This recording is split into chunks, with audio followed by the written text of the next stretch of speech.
Book of Joshua यहोशू का पुस्तक। पिछले एपिसोड व्यवस्था विवरण में देखा था कि किस तरह मूसा न्यू जनरेशन ऑफ इज़राइल नई पीढ़ी को आज्ञा और नियमों को सिखाता है, वो देखा। अब हम जोशुआ यहोशू को देखेंगे।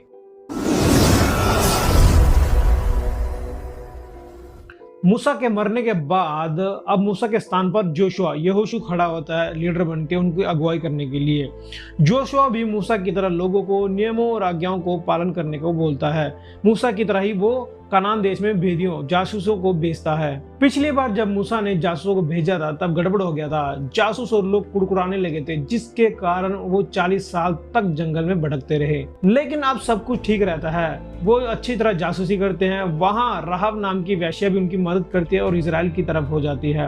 अब यहोशू जोशुआ इजराइलियों को यरदन नदी पार करवाता है। जैसे मूसा के द्वारा परमेश्वर ने समुद्र के बीच रास्ता निकाला, वैसे ही यरदन नदी के बीच भी रास्ता निकाला है। यरदन नदी एक तरफ को खड़ा कर दिया। पहले याजक वाचा के संदूक के साथ यरदन नदी में उतरते हैं। उसके बाद उसके पीछे सारे इजरायली भी चले जाते हैं और वहां यरदन में 12 पत्थर खड़े किए, जो इस चमत्कार को प्रकट करता है। उसके बाद इजरायली खतना करते हैं और फसह का पर्व मनाते हैं। फिर यहोशू एक नए योद्धा से मुलाकात करता है।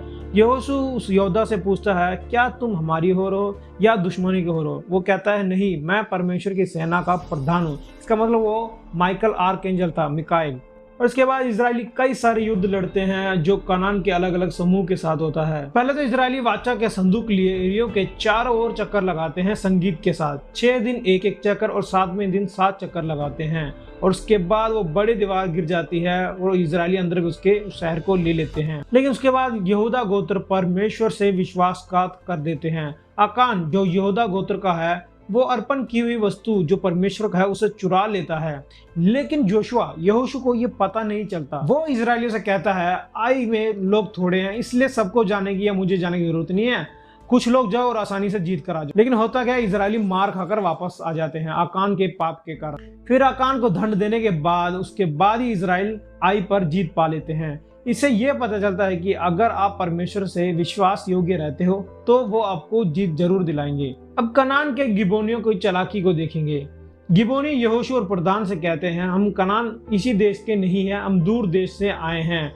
और यहोशू और प्रधान को कहते हैं, हमसे मेल कर लो और भोजन ग्रहण कर लो। और यहोशू और प्रधान परमेश्वर से बिना पूछे उनसे मेल कर लेते हैं और वाचा भी बांध डालते हैं। जब 3 दिन बाद उन्हें सच्चाई का पता चलता है तब यहोशू उन्हें मार तो सकता नहीं क्योंकि वाचा बांध दिया, इसलिए उन्हें नौकर बना देते हैं। और बाकी कनान देश के राजा सब इकट्ठा होते हैं और इजराइल के खिलाफ लड़ने आते हैं, पर इजरायली उन सबको हरा देते हैं और पूरे उत्तर के भाग पर कब्जा कर लेते हैं। 12वें अध्याय में मूसा और यहोशू के द्वारा जीते गए राज्य शहरों की लिस्ट देखते हैं। अब हम ये जानेंगे परमेश्वर कनान देश को ही क्यों इजराइल को देना चाहते थे और पूरी तरह उनको मिटाना चाहते थे। कनान देश के लोग भ्रष्ट लोग थे, जो व्यभिचार, जो परिवार में व्यभिचार और अन्याय से चलते थे और अपने देवी देवताओं के लिए बच्चों की बलि चढ़ाते थे। इसलिए परमेश्वर कनानियों को पूरी तरह नष्ट करना चाहते थे, वो भी इजरायलियों के द्वारा, ताकि इजरायली भी उनकी तरह ना बने। लेकिन इजरायली भी सारे कनानियों को नष्ट नहीं करते, जिसके कारण बाद में उनको परेशानी झेलनी पड़ती है। परमेश्वर भी यह बात पहले से ही जानते थे कि इजरायली पूरी बात नहीं मानेंगे, इसलिए पहले ही व्यवस्था विवरण 7 में कह देते हैं, पूरी तरह नष्ट कर डालना। लेकिन पूरी तरह नष्ट नहीं करते, इसलिए परमेश्वर आगे कहते हैं, उनसे वाचा ना बांधना। इजरायली वो भी कर देते हैं जो गिबोनी के साथ वाचा बांध देते हैं बिना पूछे। ना उनसे ब्याह शादी करना और ना उनके देवताओं की पूजा करना। सबके अंदर एक सवाल आता होगा कि यीशु मसीह तो शांति बनाए रखने को कहते हैं, लेकिन परमेश्वर पुराने नियम में युद्ध करवाते हैं। इसका मतलब आपने बाइबल अच्छे से नहीं समझा। व्यवस्था विवरण 20 में जाके देखो, जहां परमेश्वर कनानियों और जो घिनौने और बहुत गंदे काम करते हैं उनको ही नष्ट करने को कहा, बाकी दूर देश से शांति बनाए रखने को कहा। अगर वो शांति बनाए नहीं रखना चाहते तो उनके देश भी ले लो, ऐसे कहा। हमारा परमेश्वर हमेशा कृपा, दया, शांति और प्यार करने वाले परमेश्वर ही है। चलो फिर से पुस्तक की ओर चलते हैं। अब कई सारे युद्ध के बाद वृद्ध यहोशू, बूढ़ा यहोशू को देखते हैं, जो 12 गोत्रों को शहर डिवाइड करके देता है, विभाजन करके देता है।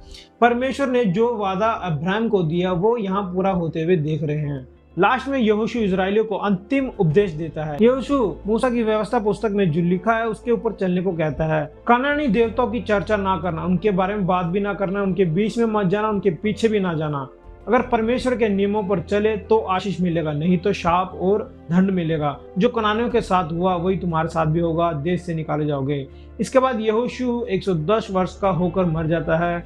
यहोशू का पुस्तक यही खत्म होता है।